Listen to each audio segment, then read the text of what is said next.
Hello, I'm Angela, and welcome to Living Well Today. How are you doing today? I watched a beautiful movie last night, and it was right on time, like so many are. And it was about I've seen it before, but it's about the life of Fred Rogers, Mr. Rogers. And what an inspiration. What a beautiful person.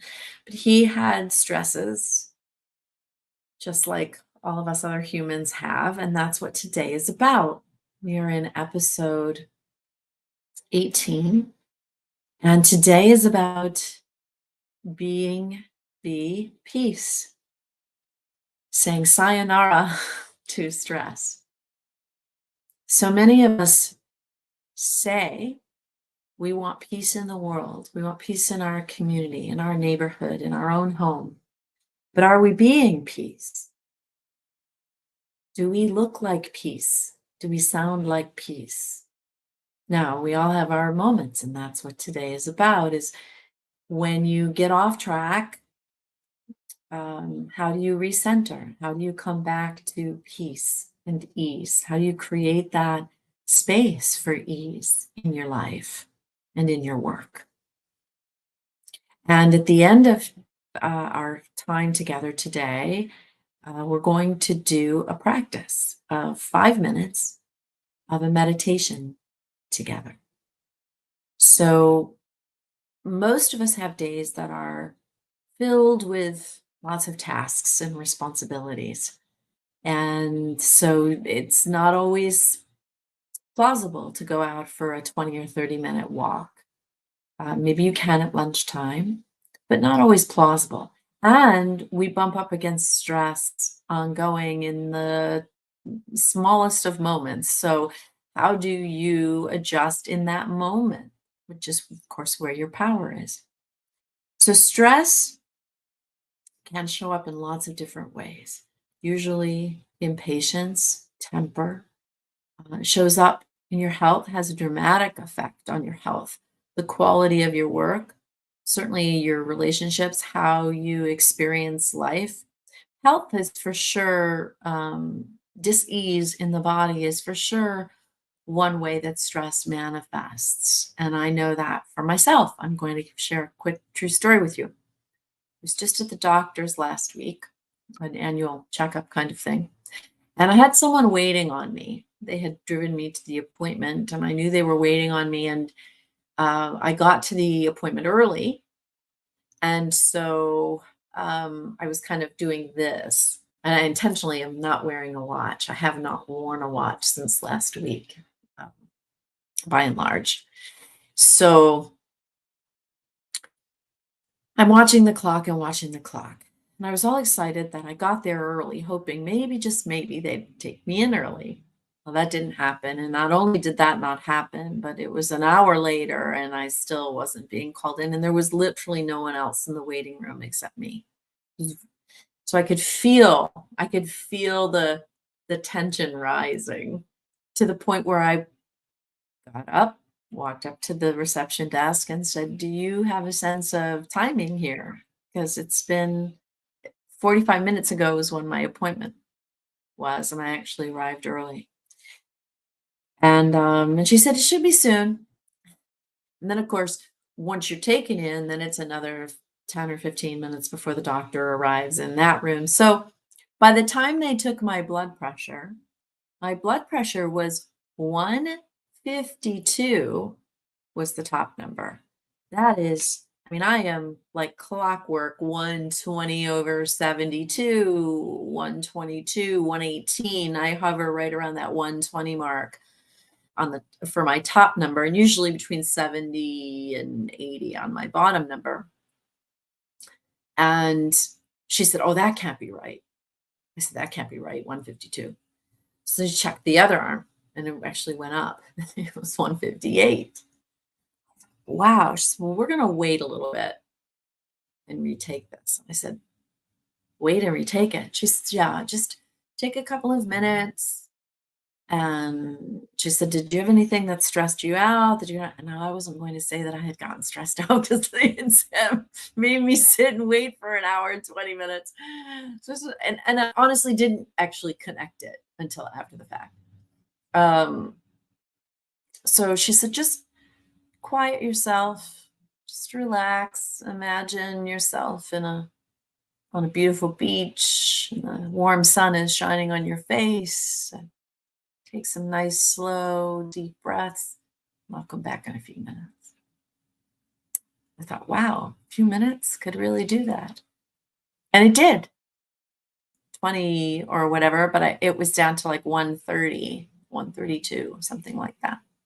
So that's just in a few minutes. Imagine the cumulative effect of always being in that state of clenchedness, what that does to you.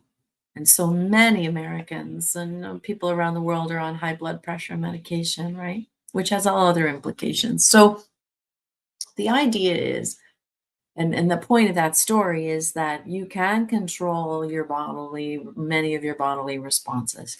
Cortisol, the stress hormone, I'm going to share a few examples of some tools and exercises because that's what today is about offering you some resources of how to reduce that stress in your life so that you can say goodbye to it.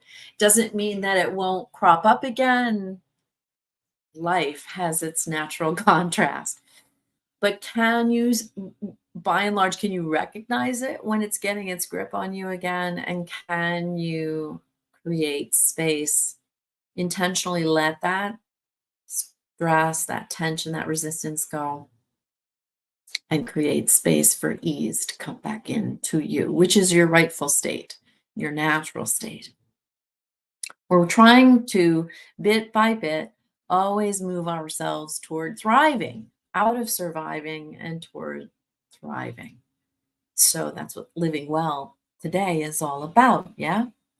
So I'd be curious to hear what some of your tools are already that you use for relieving and releasing stress.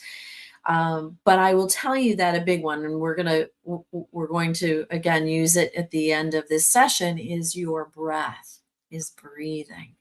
It's amazing just closing your eyes and getting quiet and breathing, what that will do for you. Look what it did for me in just a few minutes, right there in the numbers on my blood pressure last week. So, breath is a big one. Quietness can be another.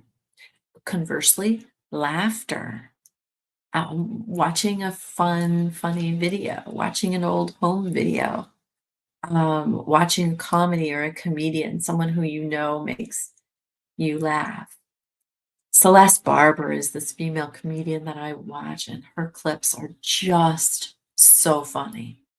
You can't be smiling and laughing and be stressed at the same time. It's like you can't be smiling and laughing and be sad at the same time. It's the same idea. Music.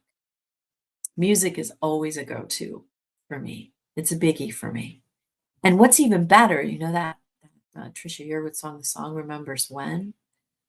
See if you can have kind of a go-to list of songs that are associated with certain really wonderful memories of yours. And use that, play that for yourself. So music is a big one. Nature and sunshine. I mean, it's proven scientifically, right? That sunshine lifts your mood. So get out in the sunshine. And if you can't be in the sunshine, at the very least, get out and get fresh air into your lungs. And if you can't get outside, then find a quiet place, even if it's in a restroom.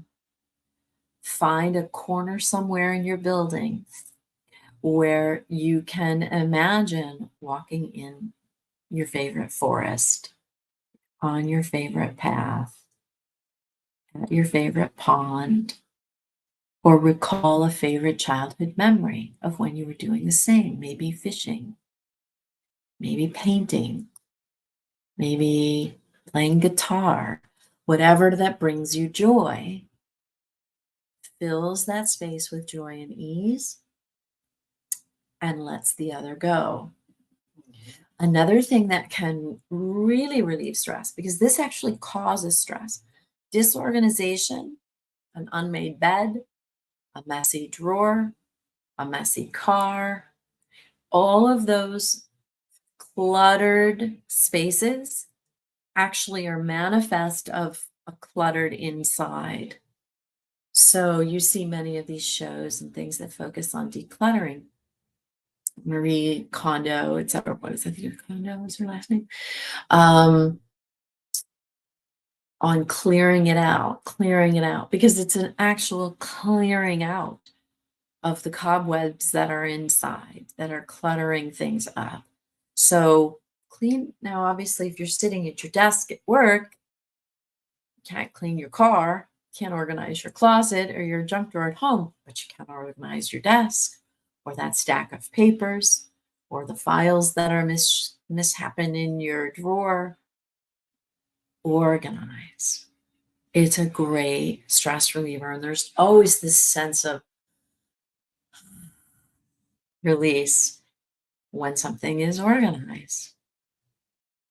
Pay attention to that. Whenever those nice big exhales, pay attention to that. That's a release. That's a rowing down the stream. That's a really good feeling, and it's really good for you. And I work another exercise I work with clients on specifically is called power positioning. Now, this is based on science and the science of Dr. Amy Cuddy, Harvard research professor at Harvard that did research on personal power and the impact of stress and the cortisol hormone on your performance. She looked at NBA teams. She looked at it in the workplace, people who were interviewing for a position, people who were getting ready to go into a big high stakes conversation around a negotiation or a pay raise or whatever it might be, or situations with your spouse or children that were highly normally stressful situations. And that is cortisol raising in your bloodstream. It's a hormone. So how do you reduce that? One way is called power positioning. So I'm going to go through that right now. And it's literally 2-minute exercise. And it has to do with expanding, just like the peacock does, or the gorilla pounds on his chest. Or they actually studied this where a blind person who had never seen how a race was run, when they were put in a situation to be able to cross a finish line, raised their hands in the air like a champion, like they had won. So there is something hardwired in our DNA from the animal kingdom of expanding our footprint. When the peacock wants to strut, when they want to stand their ground, they spread their fan of feathers. When a gorilla, he pounds on his chest when they want to establish dominance. You see many pictures over the years of United States, US presidents with their hands behind Barack Obama, JFK, Ronald Reagan, George Bush. This is a technique. Hands behind the head, nice and big and expanded with your chest, and feet up on the desk. Or they call it, for women, they can call it the Wonder Woman pose, where you stand with your legs and apart and your hands on your hips, nice big, and you hold that position, as big a physical footprint as you can. You hold that position for 2 minutes. You don't get more results for holding it for 20 minutes. It seems 2 minutes is all that's needed. And they've studied this. Performance goes up notably. Effectiveness, all of that. Because what's happening is your testosterone, that bigger footprint, is literally raising your testosterone hormone while conversely lowering your cortisol hormone. What else lowers cortisol? Dark chocolate. Have a little chocolate bar of dark chocolate and just a little 1 square inch, about 1/4 of an ounce, and enjoy that. That actually helps lower your cortisol. So I want to talk a moment about the words that you use when you are in a state of when you're conscious of being in a state of stress.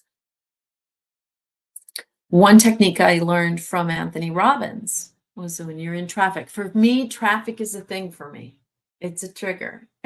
I don't particularly care for lines, but traffic congestion in general tends to work me. I get worked up. So I'm aware of that, number one, so that I can help be help be more resourceful for myself in those times. Because it's not worth it. You're not going to get anywhere faster by being upset about it.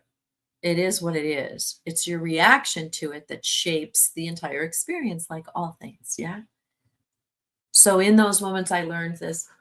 Anthony Robbins shared this story about he was in traffic. Now, he may have been sharing it secondhand of something that he'd heard or a client had shared with him, but nonetheless, you'll get the point. And I use it all the time. When someone goes whizzing by me or someone cuts me off in traffic, rather than, throwing them a bird or screaming or getting myself all worked up and clenched up on the steering wheel, etc.,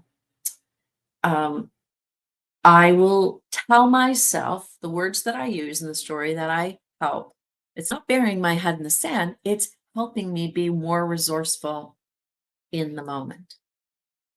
I will say to myself, now that person could be on their way to the hospital because they just got a phone call 5 minutes ago that their son was in a serious car accident.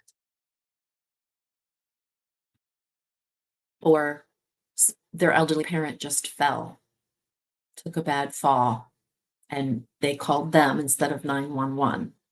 So you're trying to get home, right? Whatever it might be. Or if someone cuts you off in a grocery line or steps ahead of you or whatever it might trigger again, you get to decide the story you tell yourself about that scenario. So you either can get amped up and be right, which comes at a price, or you can be resourceful and intelligent about your choice of how you respond to it. And you just let it float on by. Now, if you're bound and determined to be right, and that's the most important thing to you, that's self-sabotage in most cases. That is simply self-sabotage. And for the longest time, I had the absolute need to be right. And I'm not saying it doesn't come up from time to time now. We're all human. And I have to learn to forgive myself for the times that I know I come unhinged about something or I get ratcheted up or triggered about something. Because going easy on yourself also lets the stress go and lets you pass through it rather than holding on to it and pointing a finger at yourself. There's no resourcefulness or empowerment in that either. And what we're trying to do is say, sayonara, stress, sayonara. I'm not your target today. I won't accept that. You're not going to be in resistance to it, like, oh, I'm going to fight you, stress. That's no, because anytime you're doing this, that's self-perpetuating it, right? So the idea is, how do we let it go? And a lot of it is in the story that we tell ourselves about what's happening, the words that we use, and the choices we make about how we're framing that circumstance or situation. Let's say the stress has already happened. Gave myself some notes here, so I'm going to also share, make sure I don't want to skip over anything. Here's something super simple. You ready? Chew gum. Also lowers cortisol. Chewing bubble gum or any kind of gum. Chew gum. Journal. Write about it. And people say, well, I'm not a writer. I can't journal. I'm not a writer. I don't know how to write. You don't have to. You literally could sit for 10 minutes and just say, I'm not good at journaling. I really don't know how to do this. I'm not a good writer. But actually, if I could just stop judging myself for a minute, you just write stream of consciousness. It doesn't, no, you're not going after a Pulitzer here. You're just trying to get it out of you and on the page so you can release it. So journaling is a great outlet, and I definitely use that. You can count backwards. It's tough to remember what you're getting stressed about, or stuff tough to stay focused on the circumstance happening in front of you if you're trying to remember what number comes before 4. So counting backwards can actually decompress you pretty quickly. Do you have one of those stress balls? I do. I actually got it for me because I sliced my finger really badly and did a lot of nerve damage. So, and I was realizing I was actually in the process of that. I was babying it for so long and not liking how it felt, all the prickliness and all that, that I wasn't really using it. So I got the stress ball so I could get my, my strength back and my movement back, almost like a physical therapy kind of thing. Sip green tea, burn incense. You can literally say to Alexa or to your iPhone, to Siri, or you can say, play soft meditation music, and it'll play. Get yourself the Calm app. The Calm app is a great, any of the meditation apps, and there are some that are definitely free, where you can get some basic meditations, or go on and use some of my meditations. I definitely have some free meditations on my YouTube channel. Nature's a very big thing, as I said. There's something about the energy. There's no more energy on Earth than Earth itself, out in nature. We spend so much time walking in our shoes and not barefooted. If you can, take some time to actually take your shoes and socks off and walk in the grass and feel the earth below you and reconnect in that way. It's incredibly grounding, literally, and powerful for enervating you, and while it relaxes you, while it reduces stress. The interesting thing about stretching ourselves to think about things in a new way, not only stretching our minds, stretching our hearts, stretching our bodies. We talked about the power positioning. If you can't go for a 20-minute walk, you can stand. You can stretch.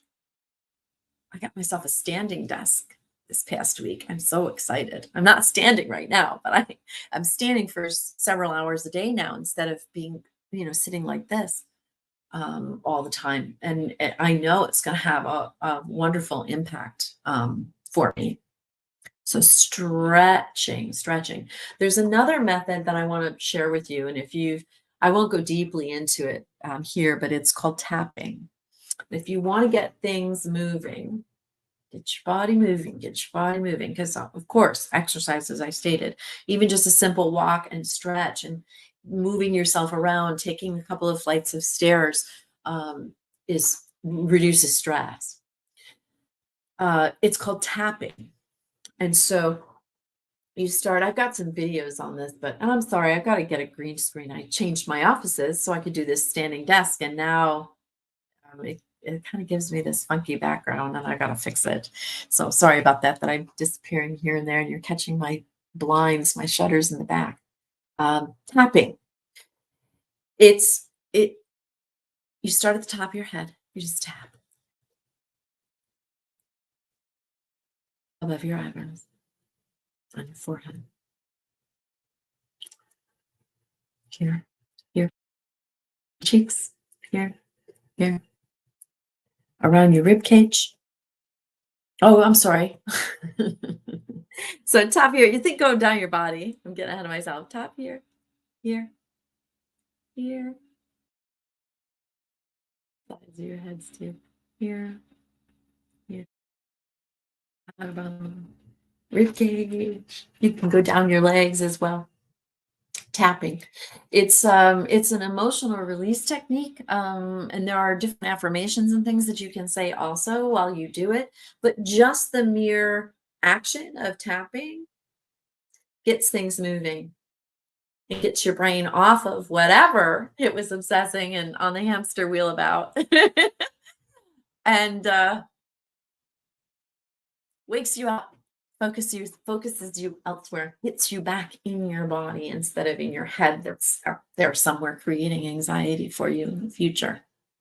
Brings you back to the present moment. There's a wonderful woman that I follow, her and her daughters, Donna Eden, the Eden Method, and she starts with the tapping for her 7-minute energy exercise. And I've got some videos on this as well. But there's a set of energy exercises that I do ritualistically. So, rituals are the other thing that are important.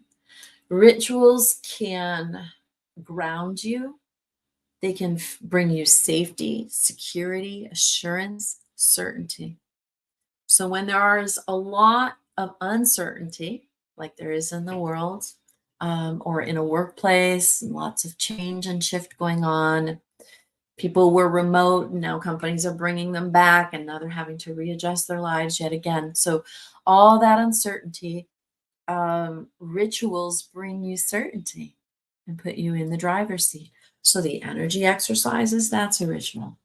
The lighting of the incense, meditation, a particular walk, a place that you go and visit, anything that's a repetitive nature that brings you ease.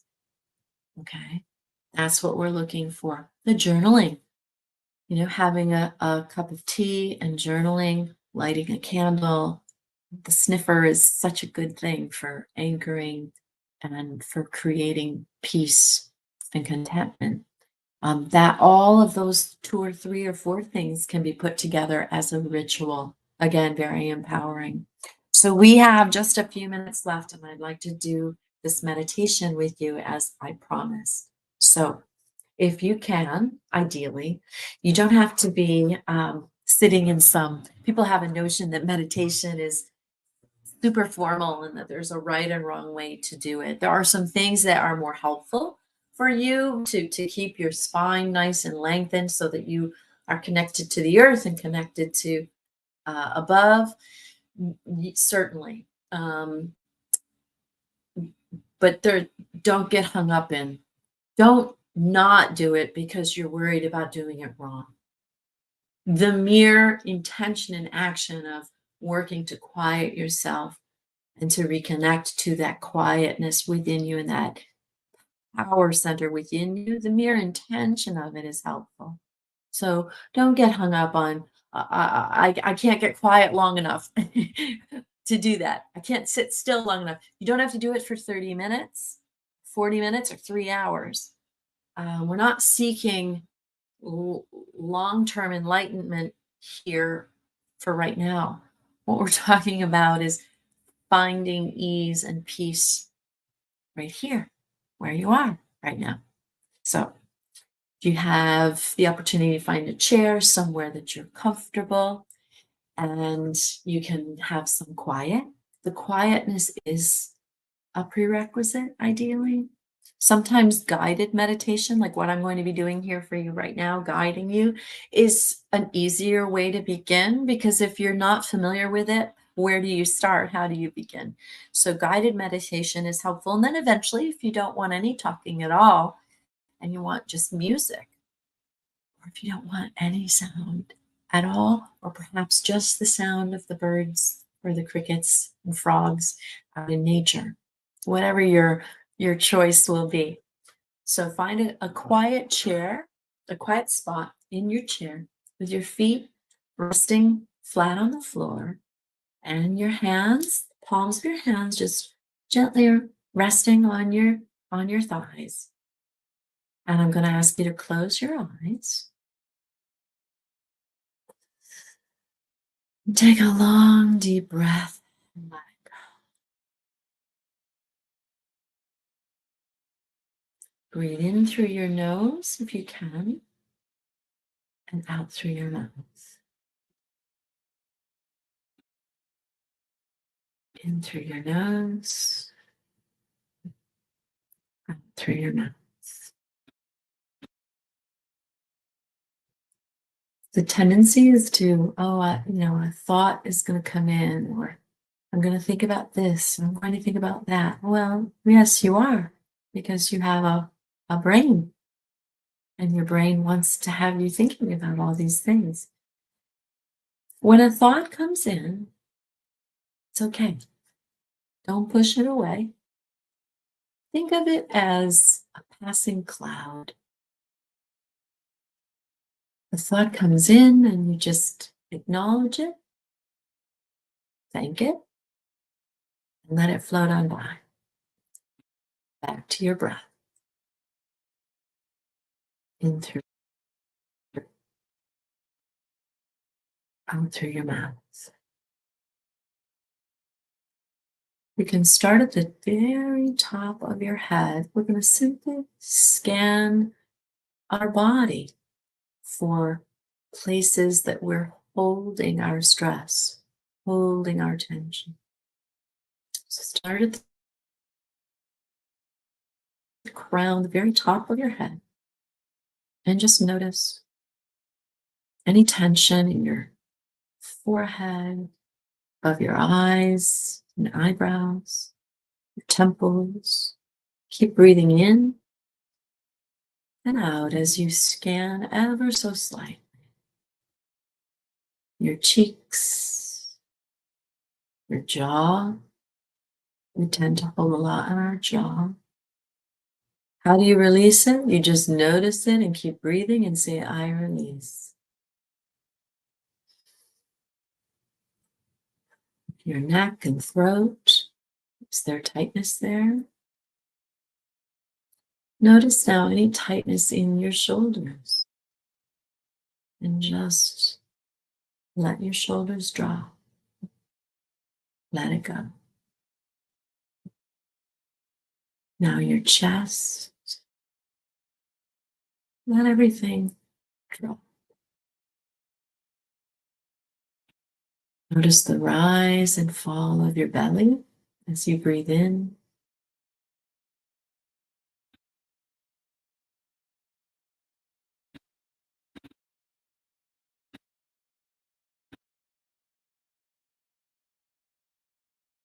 And your hips, in and around your hips, and the tops of your thighs. Your head.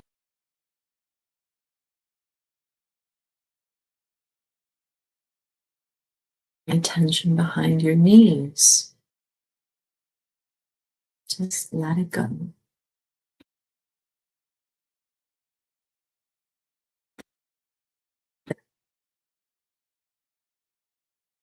Just imagine if you're having difficulty at all, letting the muscle relax.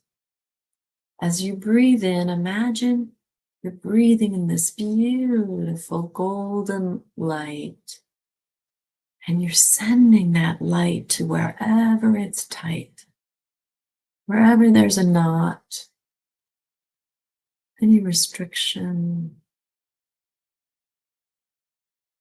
Beautiful, warm, loving light.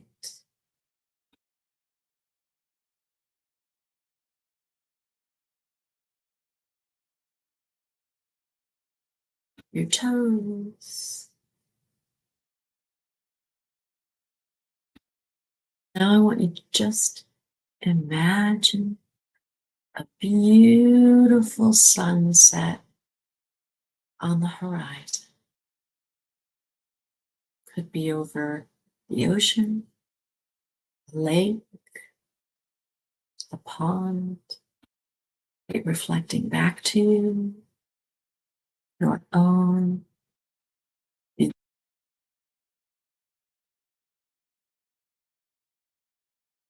self in this beautiful, serene place. I am safe.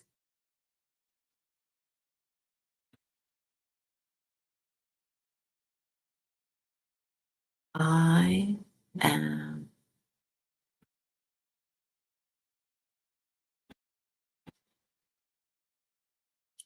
I am enough.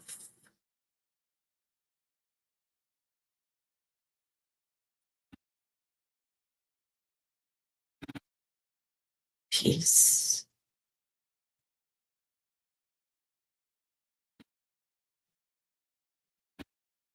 That loving ease and peace that you feel.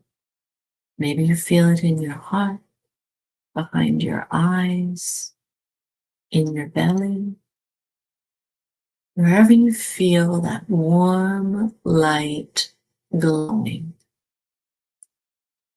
Send that now.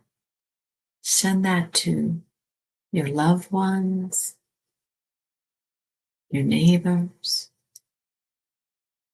your co-workers, the world. Give them that same light and ease and love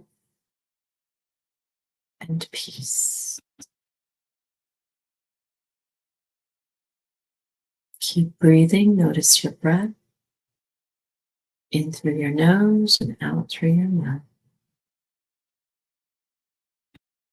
Slowly and gently come back. Come back. You're in your body. You're at ease.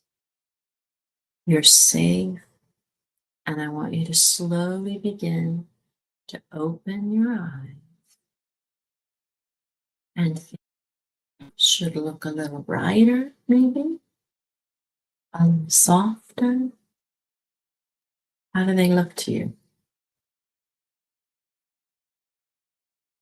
Do you feel more centered? I do.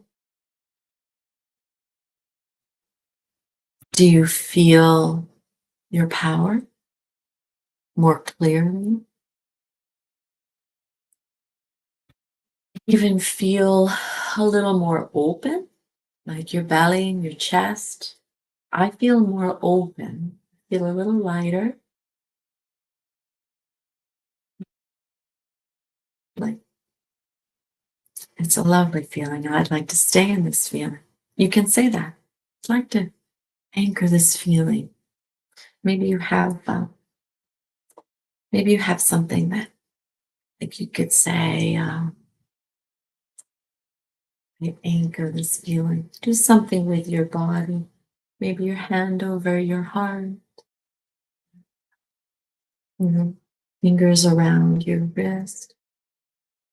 I anchor this feeling of ease and openness and love and warmth and peace.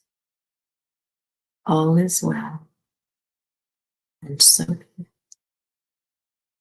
anchor that for yourself. And then maybe over time, as you come into a stressful situation that you become aware of, you say, go to that anchor, go to that physical anchor. It will be there for you. It will conjure it up just like the song Remembers When. That anchoring does the same thing. I will see you next week.